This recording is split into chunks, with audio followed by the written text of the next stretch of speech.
आपल्या लाडक्या बाप्पाला निरोप देण्यासाठी बाप्पासाठी आरती जी आहे ती आता काही वेळातच सुरू होईल। संपूर्ण मंडळाचे कार्यकर्ते जे आहेत ते सज्ज झालेले आहेत, गणेश भक्त जे आहेत ते सज्ज झालेले आहेत। ही दोन दृश्य जी आहेत ती आपण या ठिकाणी पाहताय। लालबागच्या राजाला ज्या वेळेला ज्या क्षणाला नवीन तराफ्यावर चढवण्यात आलं अथक प्रयत्नाच्या नंतर तो क्षण, आणि आता भक्ताला अश्रू अनावर झालेले आहेत। लालबागचा राजा हा लाखो गणेश भक्तांचं श्रद्धास्थान, देशाचाच नव्हे तर जगाच्या कानाकोपऱ्यामधून गणेश भक्त आपल्या लाडक्या बाप्पाच्या दर्शनासाठी येत असतात।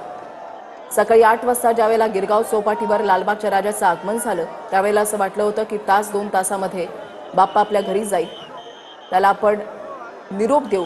मात्र बाप्पाचा जो पाठ होता तो वाळूमध्ये रुतला आणि त्याच्यामुळे मोठ्या अडचणी आल्या। मंडळाचे कार्यकर्ते असो किंवा यंत्रणा असो त्यांच्याकडून शर्थीचे प्रयत्न जे आहेत ते केले जात होते।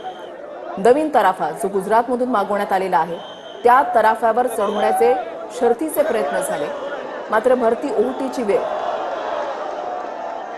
आणि आता लालबागच्या राजाची आरती जी आहे ती सुरू होती।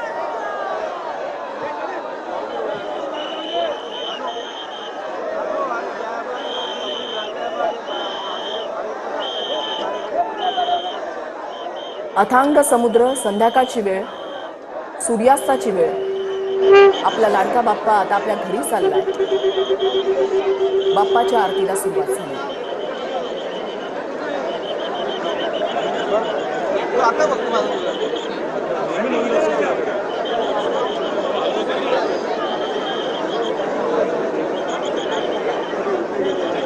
रिमोट आहे माझ्याकडे, रिमोट माझ्याकडे खराब झालं माझं।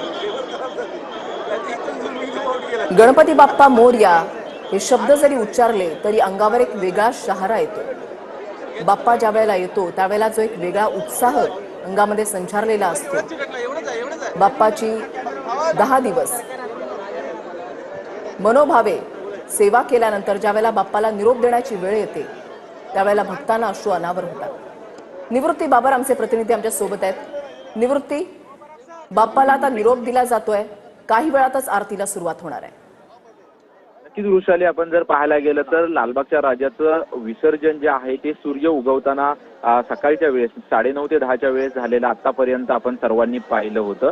परंतु कदाचित पहिल्यांदाच लालबागच्या राजाचं विसर्जन जे आहे ते संध्याकाळी सूर्य मावळताना होताना आपल्याला पाहायला मिळतंय। कारण की ज्या पद्धतीने 8 वाजता लालबागच्या राजाची मूर्ती गिरगाव चौपाटीवरती दाखल झाली होती, परंतु जो नवीन तराफा होता